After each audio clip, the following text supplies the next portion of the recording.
Assalamualaikum warahmatullahi wabarakatuh. Saya Muhammad Nabil Ijlal, NIM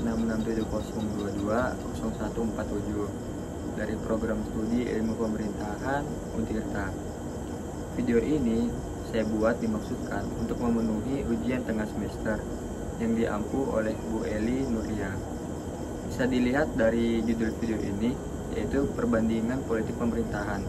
Lalu, kenapa kita membandingkan politik pemerintahan suatu negara dengan negara lain? Tentu, dengan adanya perbandingan politik pemerintahan ini dapat memberikan pengetahuan yang lebih luas lagi mengenai politik pemerintahan. Dan itu tidak hanya di negara Indonesia saja, tapi di negara Eropa, Asia, dan lain sebagainya. Dan yang saya akan bahas di sini adalah perbandingan politik pemerintahan dari negara Iran dengan negara Jepang. Baik, yang pertama yang akan saya bahas adalah negara Iran. Tetapi sebelum ke pemerintahan Iran, saya akan membahas secara singkat tentang revolusi Iran, yang kemudian dari revolusi inilah terbentuknya pemerintahan negara Iran. Revolusi Islam Iran pada akhir dekade tahun 70-an merupakan peristiwa besar yang dipandang oleh beberapa pengamat barat sebagai pemberontakan rakyat terbesar dalam sejarah Iran. Yang kemudian revolusi ini terjadi sebagai hasil dari ketidakpuasan yang terakumulasi terhadap kebijakan di rezim otoriter yang pada saat itu dipimpin oleh Reza Shah Pahlavi. Rakyat Iran merasa tidak puas, baik dalam segi ekonomi, politik, maupun sosial budaya, di bawah pemerintahan Reza Shah Pahlavi itu. Keberhasilan revolusi ini itu dipengaruhi oleh persatuan antara berbagai kelompok penentang rezim seperti nasionalis, Islamis, dan Marxisme. Di sisi lain juga munculnya kelompok ulama dan tokoh intelektual dan lainnya yang menjadi pendorong utama revolusi. Tentu didukung oleh tradisi dan ideologi Islam Syiah yang kuat di Iran. Revolusi ini menandai perubahan mendasar dalam sistem pemerintahan Iran, mengubahnya dari monarki absolut menjadi republik berdasarkan prinsip-prinsip Islam. Secara resmi, Republik Islam disetujui oleh sebagian besar masyarakat Iran melalui 2 referendum. Yang pertama itu pada 1 April 1979 dengan persetujuan sebesar 98,2% dan yang kedua itu pada 3 Desember 1979 dengan persetujuan sebesar 99,5%.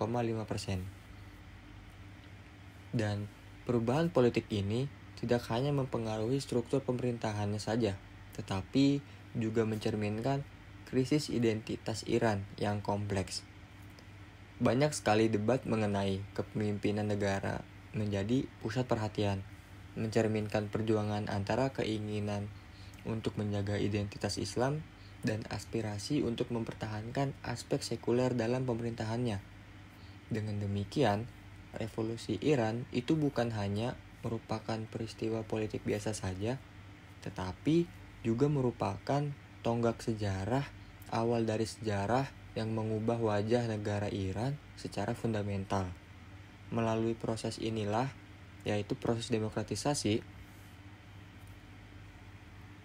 yang melibatkan partisipasi masyarakat secara luas, Iran mengadopsi sistem pemerintahan yang mencerminkan nilai-nilai Islam, sementara tetap berjuang untuk menemukan keseimbangan antara negara dan politik dalam membangun identitasnya.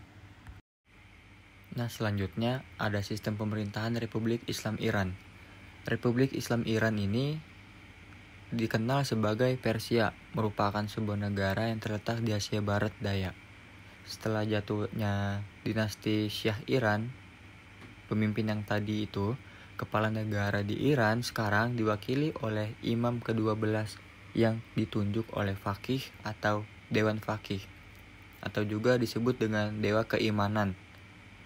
Dalam kerangka sistem pemerintahan Republik Islam Iran, prinsip-prinsip konstitusi Iran menggariskan bahwa negara tersebut merupakan sebuah republik Islam Namun, konsep republik dalam konteks Iran ini telah dimodifikasi dengan konsep kepemimpinan wilayatul faqih yang merupakan pemerintahan para ulama, dan modifikasi ini mengubah struktur ketiga institusi utama dalam sistem republik, yaitu di dalam pemerintahannya itu ada bidang eksekutif, legislatif, dan yudikatif yang disebut dengan trias politika.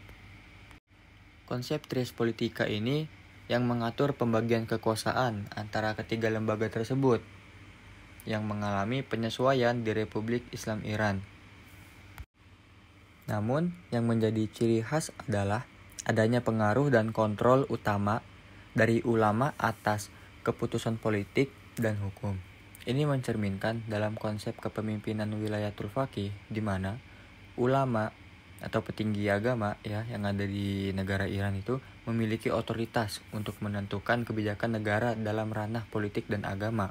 Prinsip-prinsip dasar republik tetap ada dalam struktur pemerintahan Iran dengan sistem yang mengakui pentingnya pembatasan kekuasaan dan keseimbangan antara lembaga-lembaga pemerintahan. Namun, pengaruh agama dalam kehidupan politik di negara Iran dan hukum membuat Iran memiliki dinamika politik yang sangat unik di antara negara-negara republik lainnya. Pentingnya agama dalam pemerintahan Iran itu juga ikut mempengaruhi pelaksanaan hukum Islam di negara tersebut. Meskipun ada batas-batas yang mengatur kekuasaan yudikatif, implementasi hukum Islam tidak selalu berjalan sesuai dengan interpretasi yang sama di antara ulama-ulama dan otoritas politik.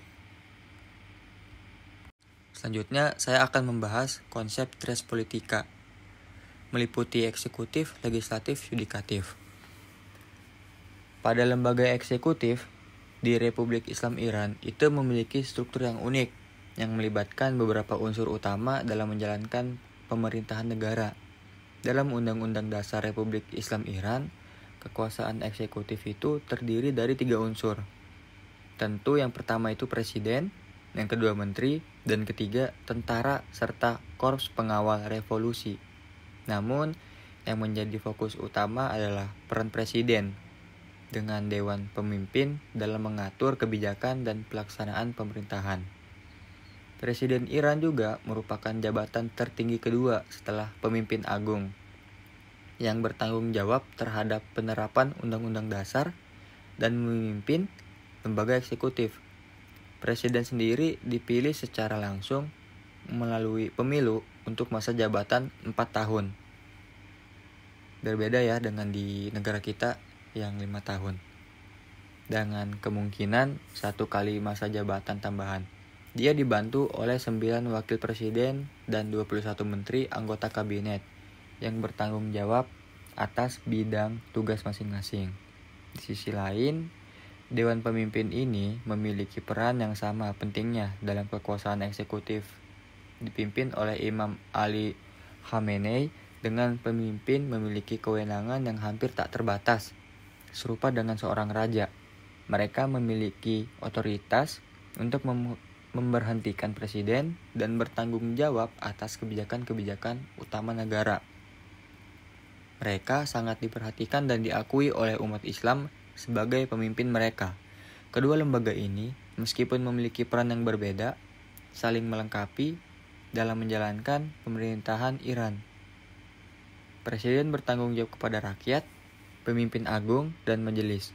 Sementara Dewan Pemimpin pemegang peran sebagai kepala negara dan panglima angkatan bersenjata. Meskipun presiden dipilih langsung oleh rakyat, keputusan penting masih memerlukan persetujuan atau pengarahan dari Dewan Pemimpin. Nah, dalam sistem pemerintahan Iran yang menganut prinsip presidensial dan parlementer, anggota kabinet ditunjuk oleh presiden tetapi harus disetujui oleh majelis. Ini menunjukkan adanya keseimbangan antara kekuasaan eksekutif dan legislatif dalam menjalankan pemerintahan negara. Selain itu juga, mekanisme penggantian presiden dalam hal ketidakmampuan atau kekosongan jabatan juga telah diatur dengan baik, sehingga proses pemerintahannya tetap berjalan lancar. Struktur lembaga di eksekutif Republik Iran itu mencerminkan perpaduan antara prinsip-prinsip demokrasi langsung dan kepemimpinan otoriter, yang dimana kekuasaan dipisahkan namun saling terkait untuk menciptakan sistem pemerintahan yang stabil dan efisien. Lalu selanjutnya itu ada lembaga legislatif. Di Republik Islam Iran, lembaga legislatif ini itu diselenggarakan melalui Majelis Syura Islam yang disebut juga dengan sebagai majelis atau parlemen Iran. Parlemen merupakan lembaga utama dalam sistem pemerintahan Iran yang bertanggung jawab atas perbuatan undang-undang dan pengawasan terhadap jalannya lembaga eksekutif sebagai bagian dari sistem dua kamar. Majelis Syura Islam bekerja bersama dengan Dewan Perwakilan untuk menjalankan fungsi legislatif. Majelis Syura Islam terdiri dari wakil rakyat yang dipilih melalui pemilu dengan masa jabatan selama 4 tahun, sedangkan Dewan Perwakilan melibatkan faqih dan ahli hukum yang diangkat oleh Dewan Pimpinan dan Majelis Syura Islam. Dengan sistem dua kamar ini, Iran menciptakan mekanisme pengawasan dan keseimbangan yang kuat antara lembaga legislatif dan kepentingan agama negara, yang dimana hal ini menciptakan komitmen Iran untuk menjaga kedaulatan rakyat dan keutuhan prinsip-prinsip agama dalam sistem pemerintahannya. Selanjutnya itu lembaga yudikatif yang tentu memiliki tugas utama dalam menyelesaikan sengketa yang diajukan oleh pihak yang berselisih serta menerapkan hukum dan perundang-undangan untuk menjaga keadilan di masyarakat. Sistem peradilan Iran ini terbagi menjadi dua bentuk. Yang pertama, peradilan umum dan khusus. Peradilan umum mencakup berbagai jenis pengadilan seperti pengadilan tinggi dan rendah pidana, pengadilan tinggi dan rendah perdata, serta pengadilan perdata khusus. Di sisi lain, terdapat pengadilan khusus yang mencakup pengadilan revolusi Islam dan pengadilan khusus ulama. Dengan adanya lembaga kehakiman yang independen dan beragam jenis pengadilan, sistem peradilan Iran ini bertujuan untuk menjamin penegakan hukum yang adil dan menyeluruh di seluruh lapisan masyarakat, yang tujuannya mencerminkan komitmen negara untuk memastikan keadilan dan penegakan hukum yang efektif demi mensejahterakan masyarakat. Baik, selanjutnya jika tadi sudah menjelaskan tentang sistem pemerintahan negara Iran, selanjutnya akan menjelaskan tentang sistem pemerintahan Jepang. Pada awalnya, Jepang diperintah oleh kaisar, namun kemudian digantikan oleh pemerintahan shogun. Akar kemunculan kekaisaran Jepang yang terjadi selama masa pemerintahan ini yang menyatukan bangsa Jepang menjadi satu entitas yang lebih menyadari persatuan mereka. Jepang mengadopsi sistem pemerintahan model parlementer yang memiliki 3 prinsip utama, yaitu kedaulatan rakyat, penghormatan terhadap hak asasi manusia, dan menolak segala bentuk perang.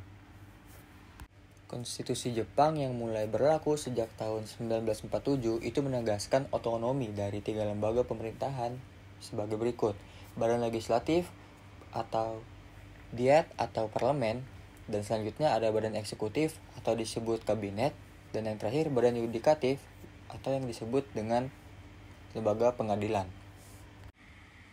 Di slide ini ada sistem kepartaian. Yang pertama, saya akan membahas sistem kepartaian Jepang terlebih dahulu. Sistem kepartaian di Jepang itu mengalami evolusi yang signifikan sepanjang sejarahnya, dari masa sebelum Perang Dunia Kedua hingga periode pasca perang dan masa kini. Jepang awalnya menganut sistem multipartai yang memungkinkan berbagai partai politik bersaing dalam pemilu. Namun seiring berjalannya waktu, sistem ini berubah menjadi sistem partai tunggal yang didominasi oleh Partai Demokrat Liberal. Awalnya, setelah pendudukan Amerika Serikat, muncul sistem 1,5 partai, yang dimana Partai Demokrat Liberal memegang kendali pemerintahan, sementara Partai Sosialis Jepang menduduki posisi kedua. Meskipun demikian, Partai Sosialis Jepang ini tidak pernah menjadi ancaman serius bagi Partai Demokrat dalam perebutan kekuasaan. Hal ini menandai periode awal sistem kepartaian pasca perang di Jepang. Perkembangan selanjutnya menuju sistem satu partai yang dominan, di mana Partai Demokrat menjadi kekuasaan politik utama. Meskipun mayoritasnya semakin tipis, Partai Demokrat tetap satu-satunya partai yang dapat memenangkan pemilu nasional.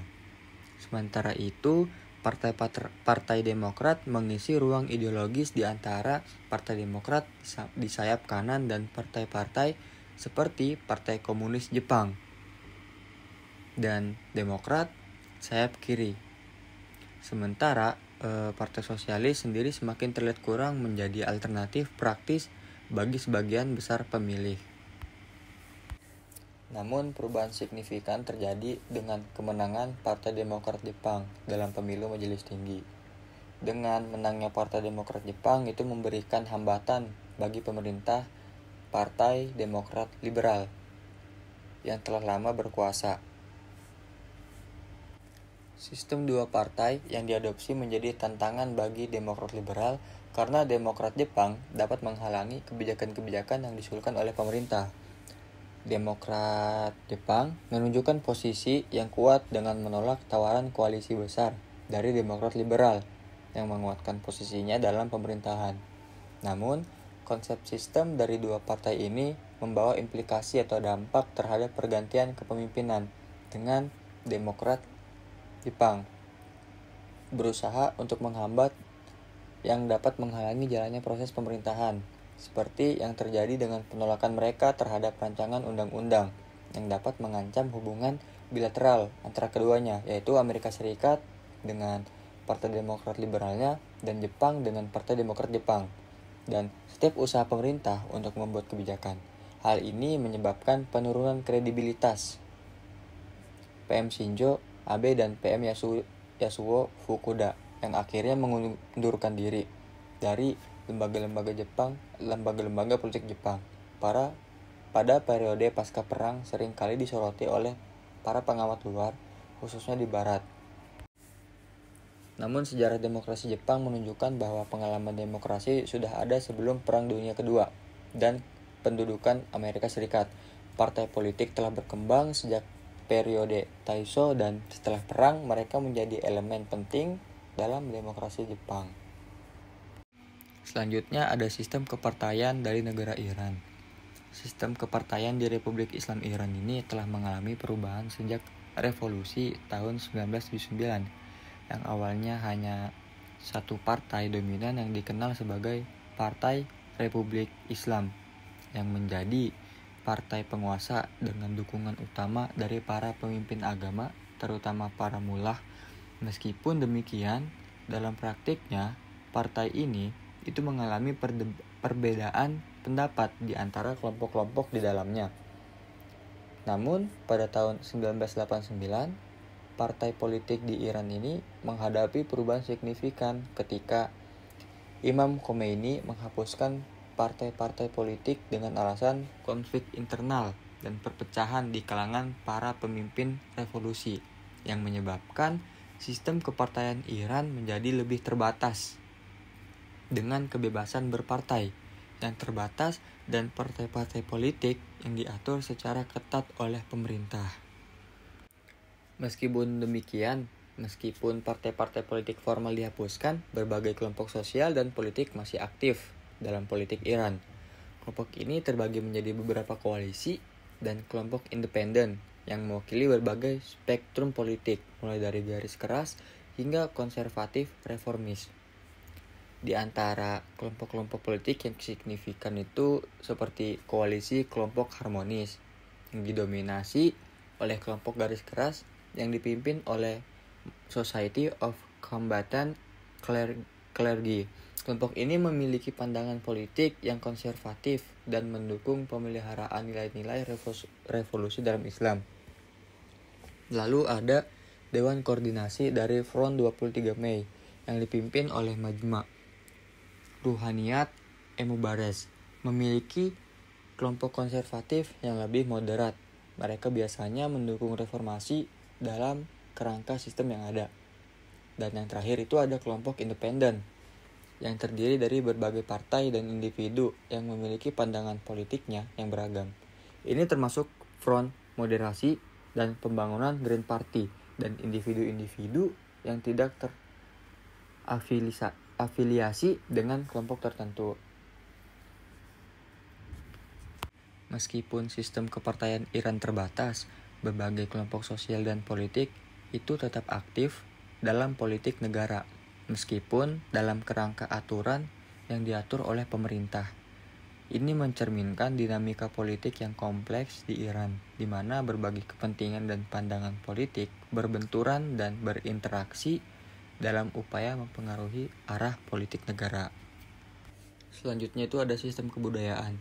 Yang pertama itu saya akan membahas negara Jepang, lalu kemudian negara Iran.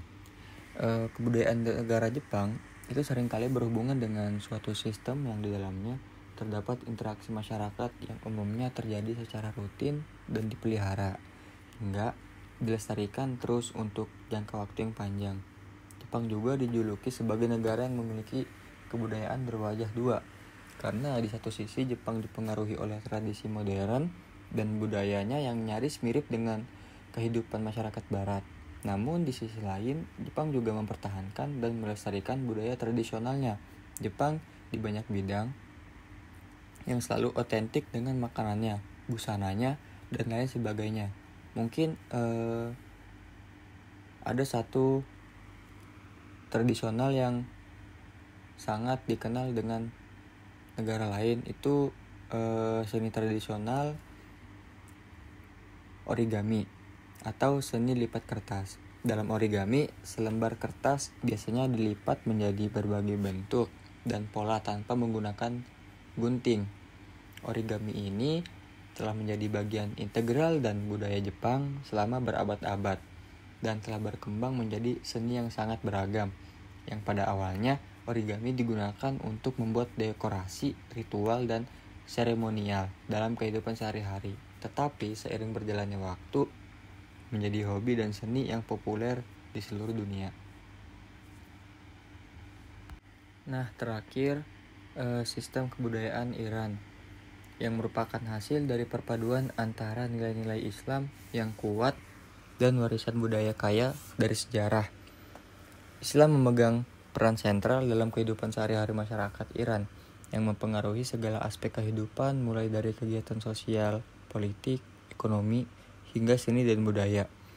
Nilai-nilai agama yang tercermin dalam berbagai aspek kehidupan juga, seperti seni rupa, arsitektur, musik, sastra, dan festival. Salah satu contoh yang mencerminkan kebudayaan Republik Islam Iran adalah arsitektur masjid dan bangunan bersejarah. Contohnya pada arsitektur masjid di Iran yang seringkali menampilkan desain yang megah dan penuh dengan detail artistik yang kaya, yang menggabungkan elemen-elemen tradisional Iran dengan unsur-unsur Islam. Selain itu juga ada kaligrafi Islam yang menjadi bagian penting dari kebudayaan Iran, yang merupakan seni menulis indah yang sering digunakan untuk menulis ayat-ayat Al-Quran. Dan yang terakhir itu dalam bidang sastra, yang memiliki warisan sastra yang kaya, terutama puisi. Sastrawan terkenal seperti Rumi, Hafiz, dan Sa'adi telah memberikan kontribusi besar dalam sastra Persia, dan karya-karya mereka ini dipuja dan dipelajari oleh generasi-generasi setelahnya. Baik, cukup sekian penjelasan tentang perbandingan politik pemerintah negara Iran dan negara Jepang. Kurang lebihnya mohon maaf. Wassalamualaikum warahmatullahi wabarakatuh.